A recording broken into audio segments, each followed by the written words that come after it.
Today on Astronomy Toronto, we'll be talking about the planet Jupiter, and we'll have the latest on Halley's Comet.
Hello again, and welcome to Astronomy Toronto. My name is Randy Attwood, and I'm your host, and currently president of the Toronto Centre of the Royal Astronomical Society of Canada. Astronomy Toronto is seen here on Rogers Cable 10 the first Thursday of every month at 8 p.m. We've got an exciting show lineup for you today.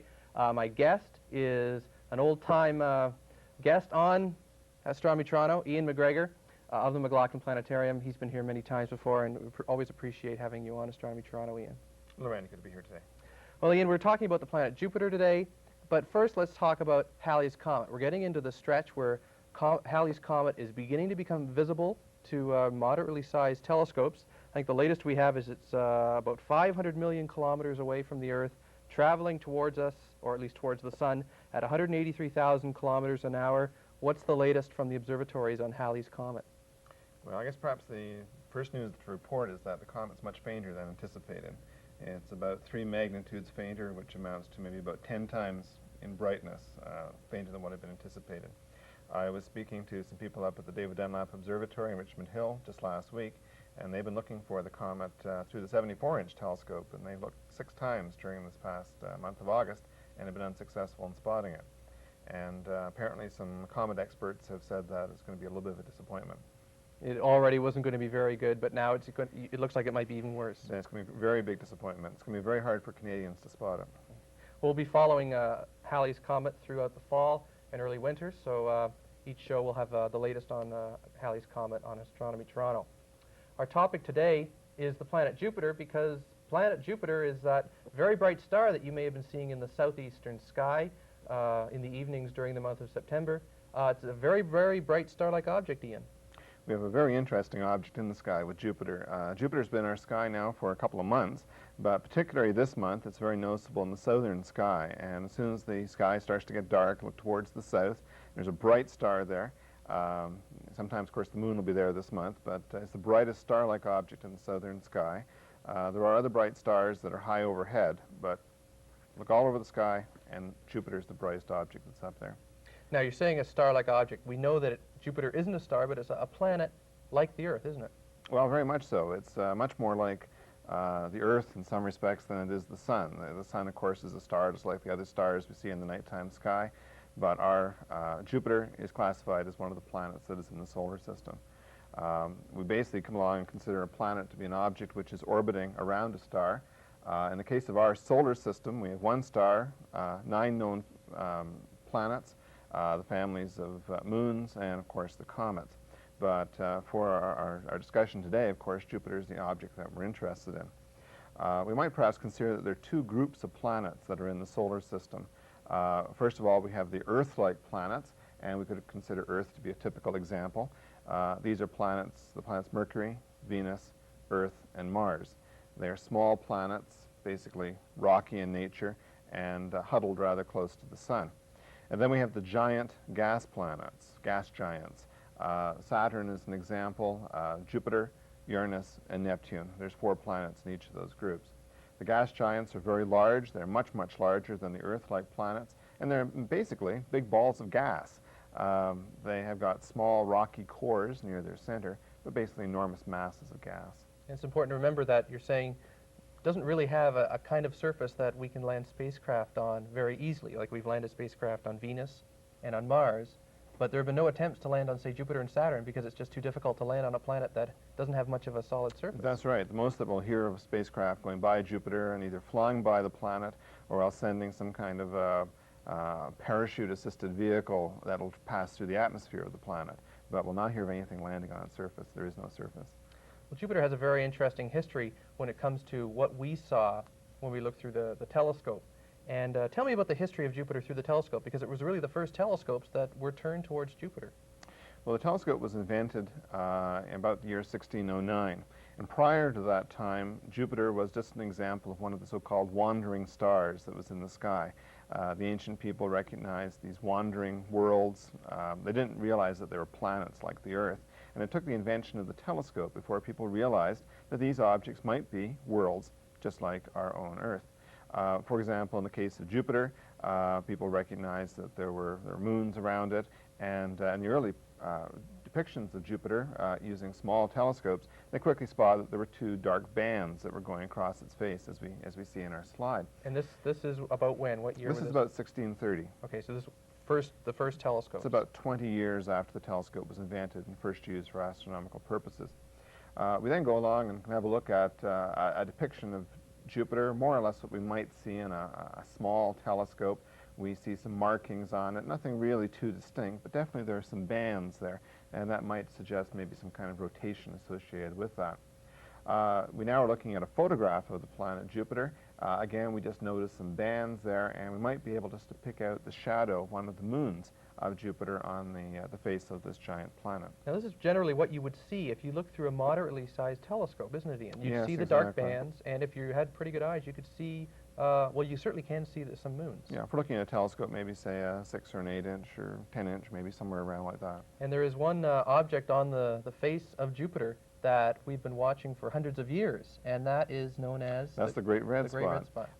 After the dark bands, the next noticeable feature that people spotted was the Great Red Spot.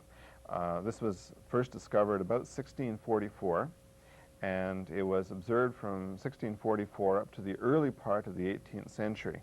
And then it disappeared, and there were no reports of it from about 1714 up to about 1831. And then all of a sudden, about 1831, the reports of it, observations made of it, drawings made of it, and this continued up until about the end of the 19th century, about 1882, and then the Great Red Spot disappeared again. And it disappeared for about 30 or 40 years, and then it reappeared again in this century. Throughout the 40s and 50s and into the 60s, the red spot was a very noticeable feature, well, the Great Red Spot on the face of Jupiter. But more recently, it's not been really very noticeable as an object. We'll take a look at what the Great Red Spot looks like, and I might ask you, what do they think it's caused by? There are many different theories about the Great Red Spot. Long time ago, people thought it might be some kind of a structure or an island that was floating in the atmosphere of Jupiter. They thought it might be a stagnant fluid of one form or the other. People thought it might be a volcanic eruption that's taking place. But we now know it's none of those things. The spacecraft that have studied the Great Red Spot suggests that it's actually an enormous storm. And whereas here on the Earth, a storm might last for maybe a few weeks, for example, like a hurricane, this storm in the atmosphere of Jupiter has been around for almost 400 years. Now, how big is this big red spot? How many Earths, say, could we stretch across this face of it? Well, you could easily fit 3 Earths into it. And in fact, if we had an equivalent feature to the Great Red Spot on the Earth, it would be the size of Australia. So it's quite an extreme... Quite a large object, and an equivalent size, and we scale it down for a smaller planet like the Earth. Now, we talked about Jupiter being very large and very cloudy, and we know that it rotates very, very quickly. And in this film that's coming up right now, we can see, Ian, taken from Voyager, some pictures put together into a movie showing the rotation of the clouds around the Great Red Spot. What are we seeing here? Okay, these are films taken by the Voyager spacecraft as they approached the planet Jupiter. These are basically single shots, single frames, put together and put into a movie. And what we see is the Great Red Spot and all the activity that's taking place around it. We see the clouds moving around and the Great Red Spot almost acting as some kind of a tremendous monster moving around in the atmosphere of the planet. Jupiter has a very strong magnetic field, Ian. First of all, what are we talking about when we talk about a magnetic field? And why is Jupiter so strong? One of the things that astronomers are very interested in when they started to study the planets was which planets have magnetic fields. We know the Earth has got a magnetic field. It affects, for example, a compass, or a compass points, in one direction. The Earth has got a magnetic field around it. We have aurora, because of the magnetic field of the Earth. And they wanted to find out the other planets, so they have magnetic fields. And very, very early in the 1950s, it was found that Jupiter had a magnetic field. We now know it's about 10 times more powerful than the Earth's magnetic field. But one of the questions was why does Jupiter have a magnetic field? What actually is happening with it? We basically consider it to be an enormous ball of gas. We know from studying it that because it's a very massive planet, right in the very center of this planet, the temperature is about 30,000 degrees. The pressure is about 100 million Earth atmospheres at the center of this planet. And as a result, the hydrogen gas, which is the major constituent of the planet, has been more or less crushed into the form of metallic hydrogen. And so you have a gas behaving like a metal. And as a result, Jupiter has a very powerful magnetic field. And that's what we saw in that slide, a drawing of what the magnetic field would look like. And it was something that actually the Voyager spacecraft had to pass through, and they had to protect it, didn't they? There was some thought that maybe the magnetic field would cook the spacecraft. Actually destroy them, that's right. And fortunately, they managed to make it through without any trouble. Well, when you look at Jupiter through a small telescope, the first thing you see, apart from the planet, is 4 little stars, at least 4, 3 or 2, depending on what day you look at it, but 4 little stars in a row around Jupiter, and these are Jupiter's moons. 4 of some 16 or so of Jupiter's moons. And they have a very interesting history. They're called the Galilean Moons because named after their discoverer, aren't they? Yeah, Galileo discovered them in January of 1610. He turned a telescope towards Jupiter, and he thought it looked like a miniature solar system, just as the planets orbit around the sun. These stars, as he called them, seem to be orbiting around Jupiter. There are 4 of them. These 4 Galilean moons, as they are known, are moons about the same size as the Earth's moon, and they move in orbits around Jupiter. We can perhaps go along and have a look at each one of these moons and see what they are like. And first of all, we'll start off with the Galilean moon that's furthest from Jupiter. This is the moon known as Callisto.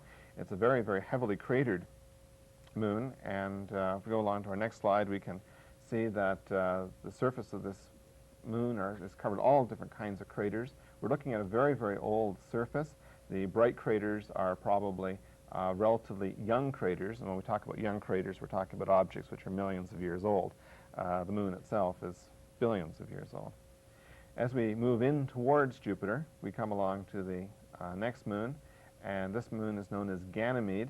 Ganymede is the second largest moon in the solar system. It is basically a world which seems to be about half ice and half rock. The bright features that we see are, again, relatively young craters that are on this moon. We can then go a little bit closer, and we come to the moon known as Europa. Europa is a very, very strange world. We don't see any craters. We don't see any volcanoes. And in fact, the surface of this moon is very, very smooth. It's almost like a billiard ball. We see markings on the face of this moon, and these markings are caused by water, which has come up from the interior of this moon, and we have all these fractures and cracks. And in fact, some people have suggested that there might be a great ocean of water, perhaps as deep as 100 kilometers beneath the icy crust of this moon. And then we come to perhaps one of the most interesting moons in the solar system. This is the moon known as Io, or Io. It's the innermost of the 4 Galilean moons. It is one of the most active worlds in the solar system. It has volcanoes on its surface. And one of the exciting discoveries that was made by the Voyager spacecraft was these volcanoes. In this particular picture, as we look along the limb of the moon, we see a volcanic eruption taking place. There are at least 8 known volcanoes on Io, and if we go along to our next picture, we end up seeing a depiction of one of them.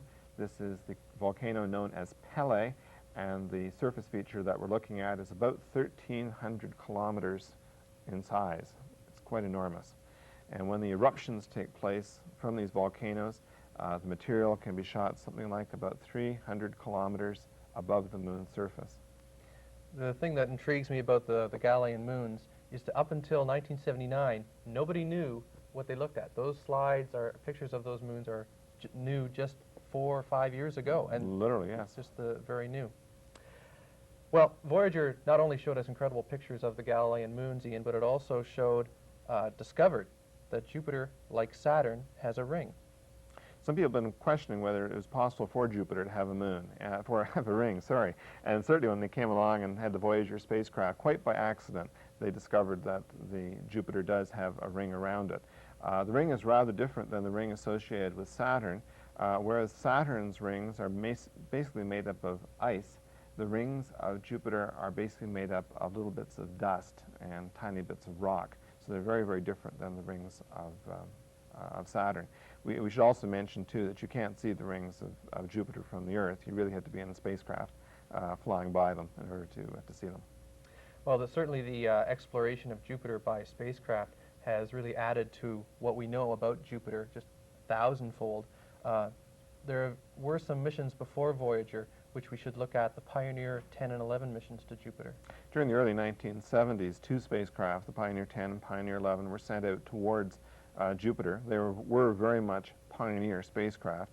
They had to pass through the asteroid belt of the solar system, and there were lots of questions about whether they would actually get through all these rocks that are orbiting around the sun. And then, of course, when they approached Jupiter, the question was, would they survive its powerful magnetic fields, and what would it be like in the vicinity of that planet? They sent back photographs as well of Jupiter.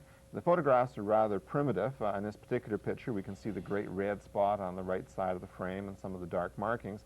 But certainly, these pictures are not as spectacular as the pictures sent back by the Voyager spacecraft. And we come along and we can see a picture of the Voyager photograph of Jupiter. We see much, much more detail. The great red spot is still prominent, but there's all kinds of detail in the clouds. The white and dark markings and all these different colors come out. Jupiter becomes a fantastic world to study and look at. In this picture, you can see several small white spots, too, Ian. These just different material? The white is a different material from the red? We have the great red spot, and then there's 3 white spots. The only difference between the white spots and the great red spot is the white spots are white, and they're much smaller than the great red spot. But otherwise, they seem to be basically the same kind of object. We don't quite understand why some are white and some are red. Here we see a picture of the great red spot and a lot of the different markings and structure and clouds that are around them. It's a fascinating sight. It almost looks like something you might do in a finger painting class. A lot of the pictures when they came back from Jupiter, that's what a lot of people said. You know, did they get artists to do them? But it's interesting talking about how do they send the pictures back? It's not raw film that comes back, but they send it by radio. Is that right? Yeah, they have to send it back by radio signals, and they break it up in little bits. And you've got these little, you got each picture is made up of hundreds, well, thousands, I guess, of little bits of information. And then these all have to be assembled by computer, and it takes a while for them to do that. And if you have some kind of problem in transmitting, you may lose a part of your signal, and you lose a part of your photograph. I remember when Voyager went by Jupiter, there was a station in Spain that were picking up the pictures, and I think they had a very bad thunderstorm just when these pictures were coming back, and they lost the pictures forever because they couldn't replay them from the spacecraft. Yeah, they're totally lost at that point.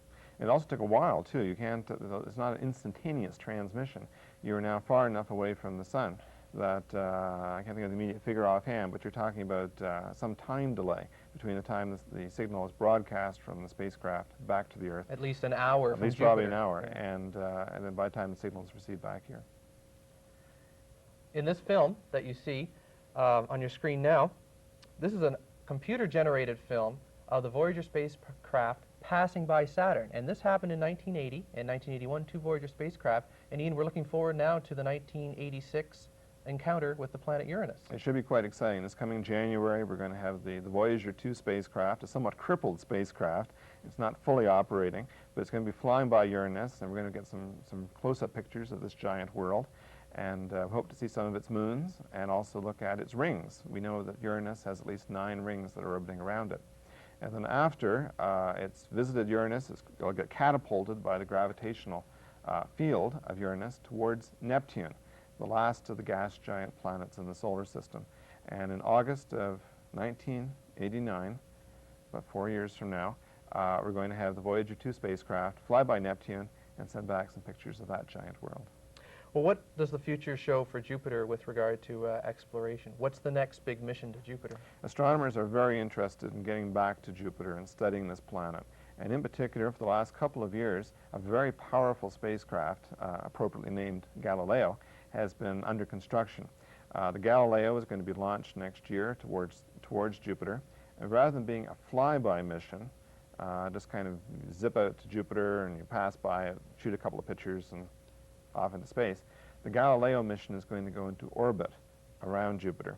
It's going to send a probe into the atmosphere of the planet and study the atmosphere, and then it's going to be able to do a very intensive study of the moons of Jupiter. We're going to see a lot of exciting stuff coming from the Galileo over the next couple of years.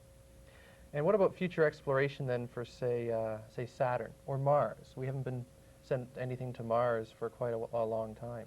There is a project that has been discussed by both the United States and the Soviet Union to send spacecraft towards Mars.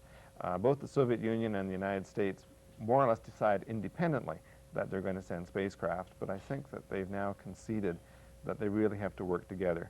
The mission is going to cost an enormous amount of money, and in fact, the most recent figure that I have heard is it would be a 3-year mission to Mars. If it was manned. If it was manned. Right.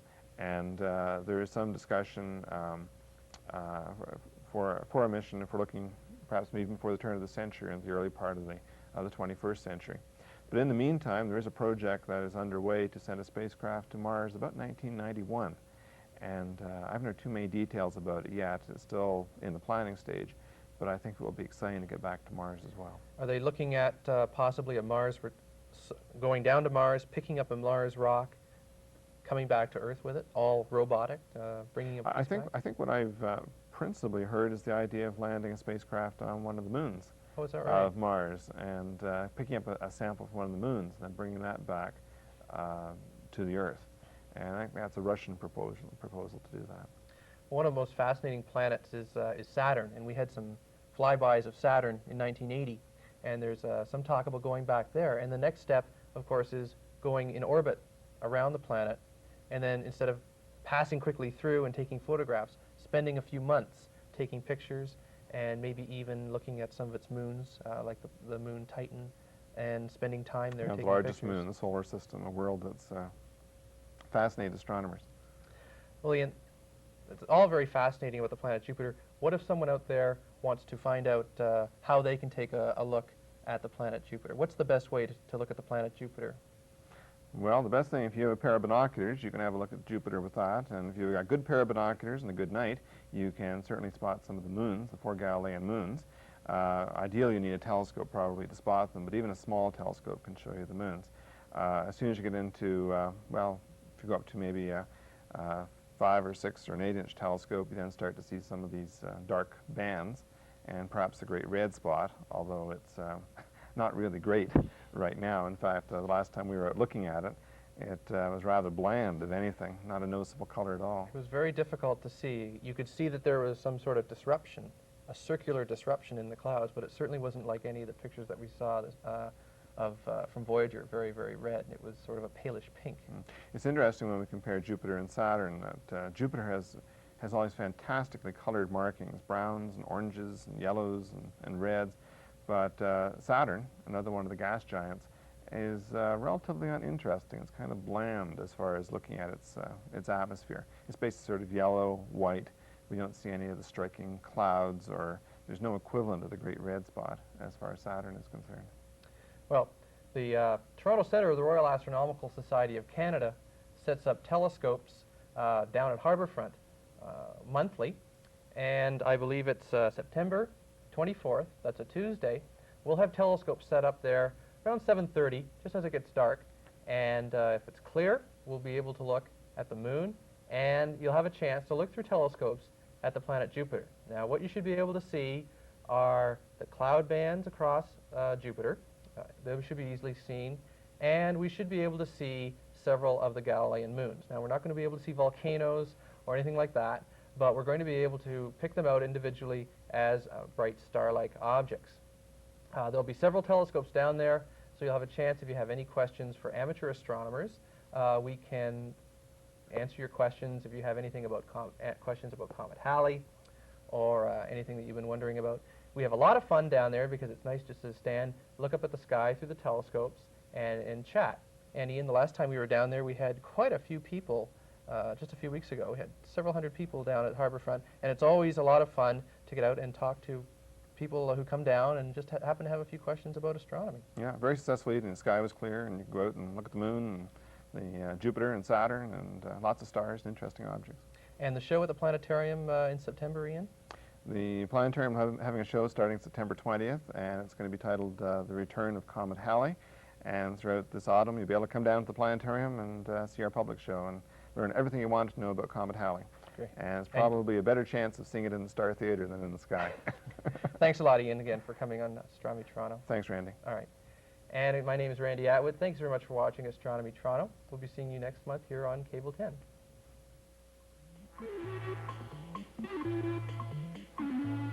For more information on the Royal Astronomical Society of Canada, write to the McLaughlin Planetarium, 100 Queen's Park, Toronto, M5S 2C6.